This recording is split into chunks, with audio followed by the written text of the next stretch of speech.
ऐसे मामलों में अक्सर होता है कि सच जब तक जूते पहनता है कि ये सवाल देश के गौरव के अलावा उन 8 लोगों की जिंदगी का भी है। और हिस्ट्री देखे तो कतर हमेशा दोगली नीति पर रहा है। ऐसा देश जासूसी और क्राइम जैसे मामलों के लिए बेहद सेंसिटिव है और कड़ी सजा के लिए कुख्यात है। और फंसाने का कारण कुछ भी हो सकता है। हमारा ही पड़ोसी देश पाकिस्तान भी हो सकता है। ये संकेत तभी से मिल रहे हैं, हमारे मुंह की रोटी कोई छीन ले तो उसकी हलक में हाथ डालकर भारत सरकार उनको मौत के कुएं से निकालकर भारत वापस ला सकती है, बिना ये जाने कि इसका परिणाम क्या हो सकता है। इनको फांसी की सजा सुना दी गई।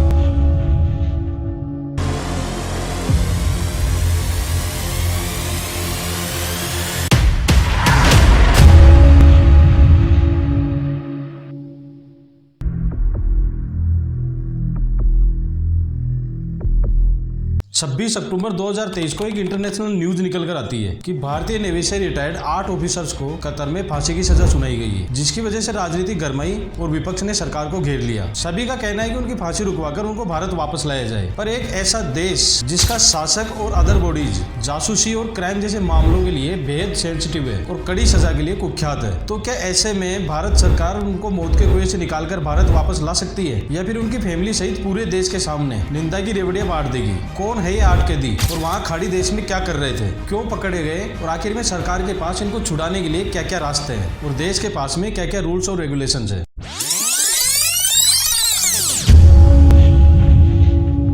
मामले की शुरुआत होती है कतर की राजधानी दोहा से, जहां भारतीय नेवी से रिटायर्ड 8 ऑफिसर्स एक कंपनी में काम कर रहे थे। ये एक ओमान की कंपनी थी, Al Dahra global technology and consultancy service थी से मतलब अब रातों रात इसका नाम बदलकर दहरा ग्लोबल कर दिया गया, जिसका कारण हम आगे जानेंगे। दरअसल ओमान की इस कंपनी के मालिक भी ओमान के ही नागरिक खामिश अल आजमी है, जो कभी रॉयल ओमान एयरफोर्स के स्क्वाड्रन लीडर हुआ करते थे। रिटायरमेंट के बाद इन्होंने इस कंपनी की शुरुआत की थी, जिसकी एक यूनिट कतर के दोहा में थी। ये एक डिफेंस सर्विस प्रोवाइडर कंपनी है। कंपनी की पुरानी वेबसाइट के मुताबिक ये QENF यानी कतरी एमरी नेवी फोर्स के सैनिकों को ट्रेनिंग, लॉजिस्टिक और मेंटेनेंस देने का काम करती थी। हालांकि पुरानी वेबसाइट गायब हो चुकी है, जिसकी जगह नई वेबसाइट बनाकर कंपनी का नाम दहरा ग्लोबल कर दिया। इस कंपनी में काम करने वाले 75 भारतीय एम्प्लॉइज में से 8 भारतीय नौसेना के रिटायर्ड ऑफिसर्स थे, जिनका नाम था कैप्टन नवतेज गिल, जो चंडीगढ़ से बिलोंग करते हैं, जिनको प्री कमीशनिंग के दौरान प्रेसिडेंट रामनाथ कोविंद से बेस्ट कैडेट के लिए गोल्ड मेडल मिल चुका है। कमांडर पुर्णेंदु तिवारी, जो नेवी में टॉप ऑफिसर रह चुके हैं। प्रेसिडेंट की तरफ से भारतीय प्रवासी सम्मान लेने वाले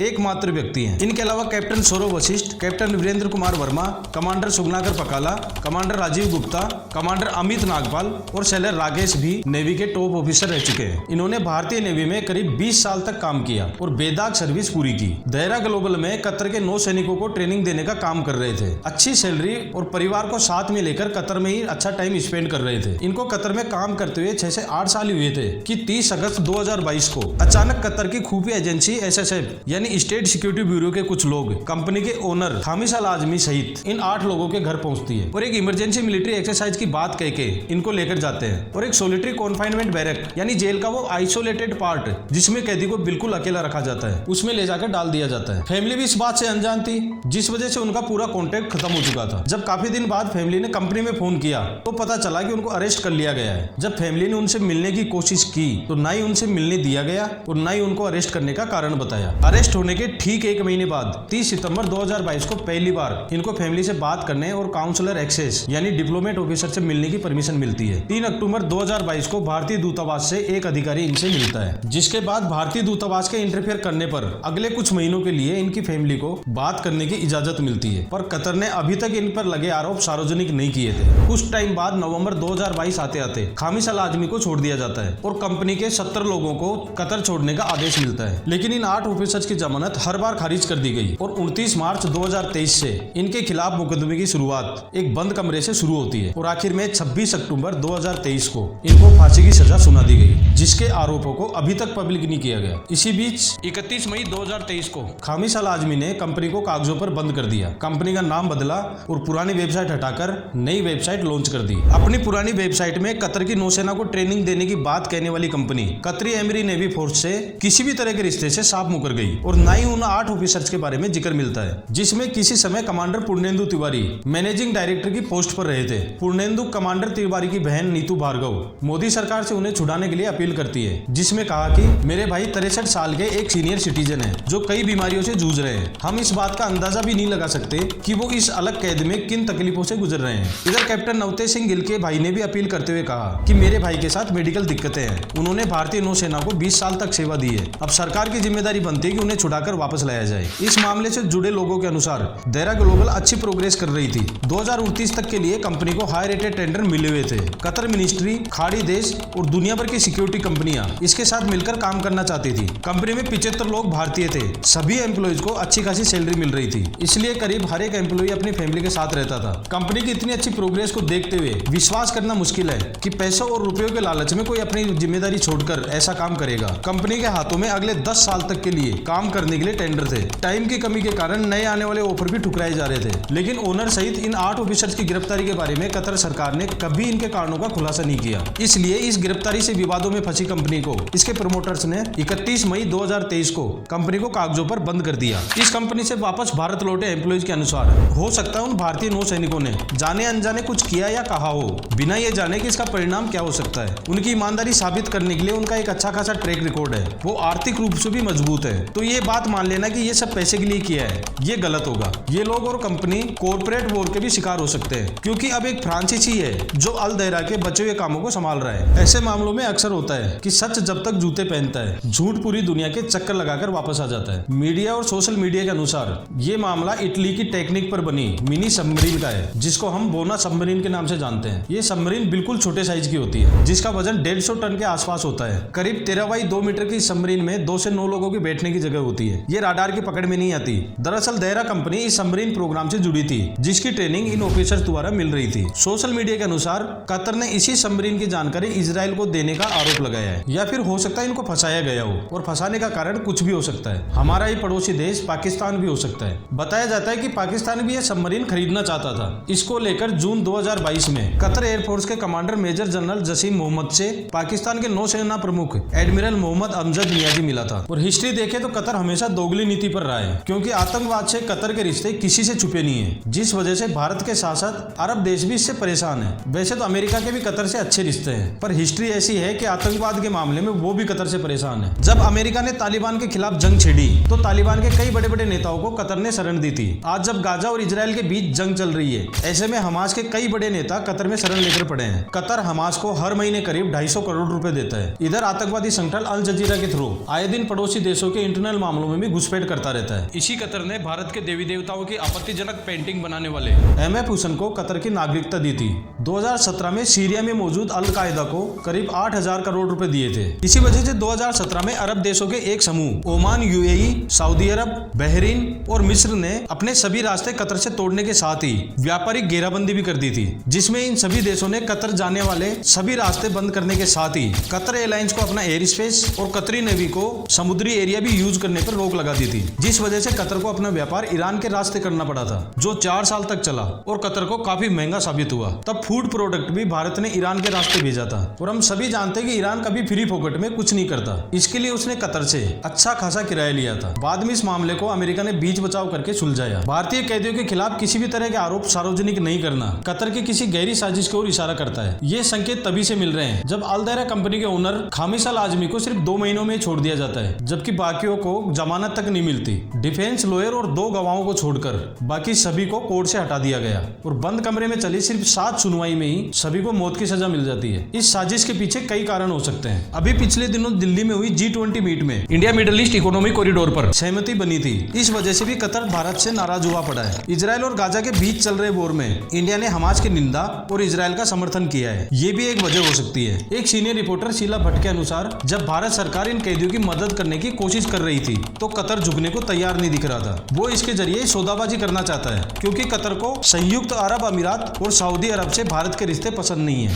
भारत के विदेश मंत्रालय का कहना है कि वो खाड़ी देश के इस फैसले से हैरान है, लेकिन फिर भी इस मामले में सभी कानूनी ऑप्शंस पर विचार कर रही है। परिवार के सदस्यों और कानूनी टीम से कांटेक्ट किया जा रहा है। फॉरेन मिनिस्टर एस जयशंकर के अनुसार इस फैसले को चुनौती देकर ऊपर तक ले जाने के लिए इंटरनेशनल और कतरी दोनों कानून के स्पेशलिस्ट की राय मांगी जा रही है। वहीं दूसरी तरफ डिप्लोमेटिक रास्ते भी आजमा रही है। सरकार के सामने चैलेंज क्या क्या है? एक तरीके से माने तो वो भारतीय नेवी के पूर्व सैनिक थे। कतर में वो किसी सरकारी काम से ना होकर वो एक निजी कंपनी के लिए काम कर रहे थे, इसलिए ये एक डिप्लोमेटिक चैलेंज तो बिल्कुल नहीं होगा। वैसे तो भारत और कतर के रिश्ते करीब करीब ठीक ठाक रहे, पर इस रिश्ते को चुनौती तब मिली जब 2022 में बीजेपी की प्रवक्ता नुपुर शर्मा ने एक टीवी शो में पैगंबर मोहम्मद के बारे में आपत्तिजनक टिप्पणी की। उस समय कतर पहला देश था जिसने भारत से सार्वजनिक माफी की मांग की थी और भारत से अपना राजदूत बुलाकर अपनी आपत्ति दर्ज करवाई थी। तो फिर ऐसे में क्या क्या रास्ते बचते हैं? पहला है इंटरनेशनल कॉन्वेंट का आर्टिकल 12। इसके अनुसार एक व्यक्ति को अपने देश लौटने का अधिकार है, चाहे वो जेल में हो या जेल से बाहर,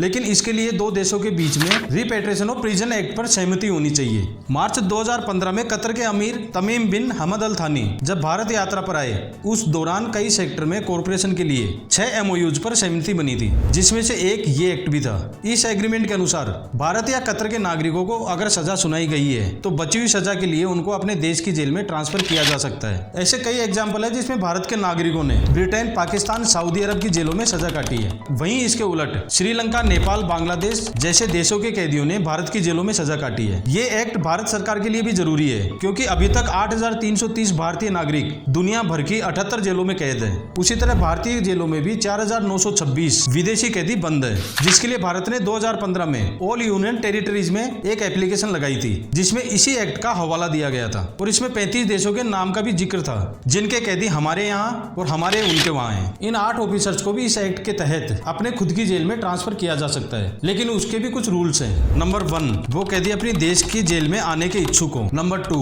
उन पर किसी भी कोर्ट में कोई केस पेंडिंग नहीं हो। नंबर 3, उनको सुनाई गई सजा में से कम 6 महीने बचे हो। नंबर 4, इसके लिए दोनों देशों की सहमति होनी चाहिए। नंबर 5, अपराध सैन्य कानून के अधिकार क्षेत्र में नहीं आता हो। और नंबर 6, उस कैदी को मृत्युदंड नहीं मिला हो। और इस केस में रूल नंबर 5 और 6 आड़े आ जाते हैं, जिस वजह से ये एक्ट यहाँ काम नहीं करता। अब ऐसे में दूसरा रास्ता देखें तो भारत की तरह कतर में भी कोर्ट को 3 हिस्सों में बांटा गया है: court of cassation, court of appeal और प्रीलिमिनरी कोर्ट। इसलिए भारत के पास में अभी तक कोर्ट ऑफ कैसेशन के लिए रास्ता खुला हुआ है, क्योंकि कतर ने अभी तक कोई भी सार्वजनिक रिपोर्ट शेयर नहीं की। जैसे ही कतर ये रिपोर्ट शेयर करता है तब देखा जाएगा कि इसमें आगे अपील करने की पॉसिबिलिटी है या नहीं। तीसरा रास्ता है इंटरनेशनल कोर्ट। कुलभूषण यादव को जो पाकिस्तान में मौत की सजा मिली, तो भारत ने इंटरनेशनल कोर्ट के थ्रू इस सजा को रोका था, लेकिन ये भी कतर के द्वारा रिपोर्ट शेयर करने पर ही हो सकता है। तभी पता चलेगा कि इस मामले को इंटरनेशनल कोर्ट तक ले जाया जा सकता है या नहीं। एक रास्ता ये भी है कि भारत इस मामले को कतर सरकार के पास लेकर जा सकता है, क्योंकि कतर का कानून कतर के अमीर को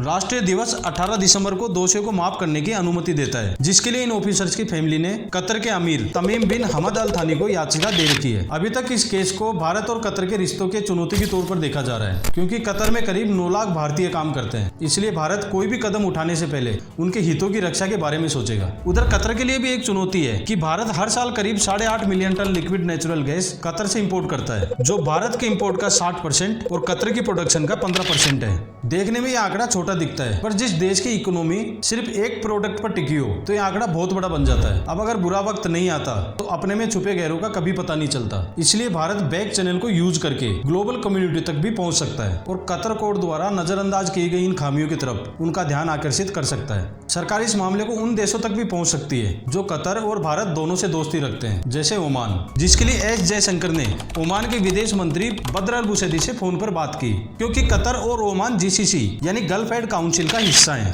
ओमान और भारत के हजारों सालों से व्यापारिक संबंध भी रहे हैं और भारत ऐसे चुनौतीपूर्ण समय में इसकी मदद लेने से नहीं चूकेगा। इसके अलावा और भी सऊदी अरब, UAE और गल्फ देशों से बात चल रही है। आगे क्या होगा ये तो टाइम बताएगा, क्योंकि केस के कई पहलू अभी खुलने बाकी हैं। कतर ने किस वजह से इस कार्रवाई को अंजाम दिया, इतने लंबे टाइम तक लॉयर और काउंसलर एक्सेस तक नहीं दिया गया, इससे अंदाजा लगता है कि सब कुछ बहुत बड़े लेवल का है। इसी वजह से इन 8 ऑफिसर्स के परिवार वाले गंभीर सदमे में हैं। अब देखना ये कि कतर सरकार भारत से पुराने संबंधों को लेकर कितनी विचारशील है। देखना ये भी कि अपनी सजाओं के लिए कुख्यात देश कतर से भारत सरकार अपने देशवासियों को बचा सकेगी या फिर अंत में खेत की रेवड़ियां बांटेगी। पर यहाँ सरकार को साफ साफ समझ जाना चाहिए कि ये सवाल देश के गौरव के अलावा उन 8 लोगों की जिंदगी का भी है। इसलिए साफ सुथरी बात है, हमारे मुंह की रोटी कोई छीन ले तो उसकी हलक में हाथ डालकर निकालना हमारा धर्म बन जाता है। इसके लिए शुरुआत तो अच्छी की है, पर मसला आखिर तक अच्छे बने रहने का है।